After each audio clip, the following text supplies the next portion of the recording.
సికింద్రాబాద్ ఉజ్జయిని మహంకాళి బోనాలు అంగరంగ వైభవంగా జరుగుతున్నాయి. అమ్మవారి దర్శనం కోసం భక్తులు భారీగా తరలి వస్తున్నారు. నగరం నలుమూలల నుంచి బోనంతో వచ్చిన మహిళలతో ఆలయం కిక్కిరిసిపోయింది. మరోవైపు డప్పుల మోతలు, పోతురాజుల విన్యాసాలు, శివసత్తుల పూనకాలు, జానపద కళాకారుల ప్రదర్శనలు భక్తులను అమితంగా ఆకట్టుకుంటున్నాయి. ఉజ్జయిని మహంకాళి బోనాలకు సంబంధించి మరింత సమాచారం మా ప్రతినిధి వెన్నెల అందిస్తారు. మన సికింద్రాబాద్ ఉజ్జయిని మహంకాళి అమ్మవారిలో వేద పండితులు ఉన్నారు కదా, ఆ స్వామి వారితోని మరిన్ని విషయాలు కనుక్కుందాము. స్వామి నమస్తే. సుగం ఎట్లున్నారు? మంచిగా ఉన్నారా? చాలా బాగున్నారు చెక్కుతల్లి. మరి ప్రభుత్వం తరపున బోనం సమర్పణ చేసిండ్రు అమ్మవారికి, అట్లనే సూరిటి అప్పన్న వాళ్ళ ఇంటి నుంచి కూడా మొదటి బోనం అనేది సమర్పణ చేస్తారట కదా, నిజమేనా? మరి చాలా సంతోషమైన వార్త అడిగావు తల్లి. సర్వమంగళ మాంగళ్యే శివే సర్వార్థ సాధకే శరణ్యే త్ర్యంబకే దేవి నారాయణి నమోస్తుతే.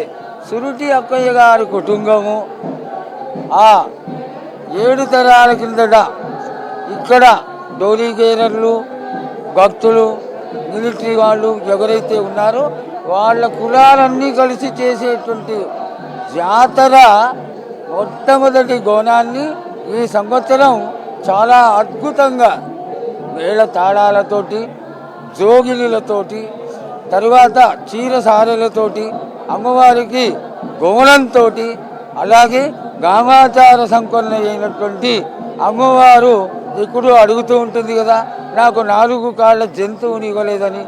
ఆ విధంగా అమ్మవారికి మేకలు, కోళ్ళు, కళ్ళుతోటి అన్నీ తీసుకొచ్చి అమ్మవారి గుడి ముందర సమర్పించి అమ్మవారు సంతోషపడింది అనేటువంటి భావనతో చక్కగా మొదటి గోనాన్ని అందరూ మేము చేశాం అనే దానికి ఒక ఫుల్ స్టాప్ పెట్టేసి చక్కగా ఈ యొక్క మొదటి గోనాన్ని సురుటి అక్కయ్య గారి కుటుంబీకులు ఇచ్చారు ఈ సంవత్సరం.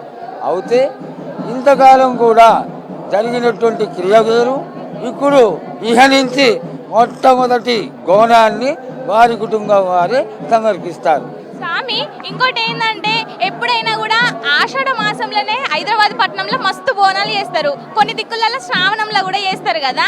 ఎందుకు శ్రావణంలో ఎక్కువ చేస్తారు, ఇటు ఆషాఢ మాసంలో మన దిక్కు ఎందుకు ఎక్కువ చేస్తారు స్వామి? అసలు మొట్టమొదటి నుంచి కూడా ఆషాఢ మాసంలో మొదటి వారం నాడు అమ్మవారిని ఎదుర్కోవడం, 2 వారాలు అమ్మవారు సంచారం చేయడం, 3వ వారం నాడు అమ్మవారికి జాతర చేయడం 250 సంవత్సరాలుగా జరుగుతున్నటువంటి క్రియ. అయితే ఈ క్రియలో తెలంగాణ వచ్చిన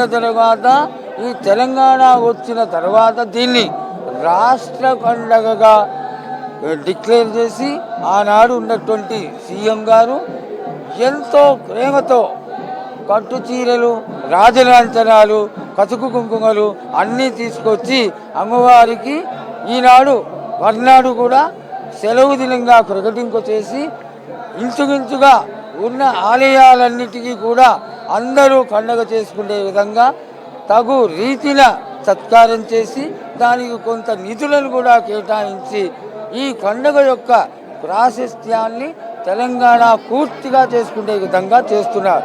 అసలు బోనాలు ఒక్కొక్కటి చూస్తే సూర్యునికి 2 కళ్ళు చాలతలేదు తెలుసా. తీరొక్క బోనాలు తెస్తున్నారు, కుండలలో తెస్తున్నారు, వెండి బోనము, బంగారు బోనము, అట్లా మంచి మంచి బోనాలు మంచిగా ముస్తాబ్ చేసుకొని తెస్తున్నారు.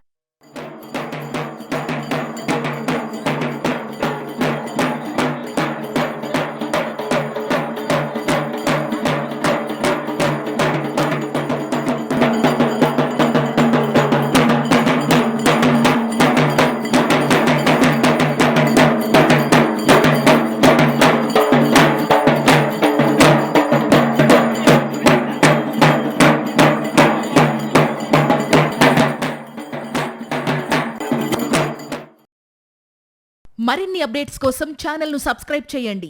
నోటిఫికేషన్స్ కోసం బెల్ ఐకాన్ పై క్లిక్ చేయండి.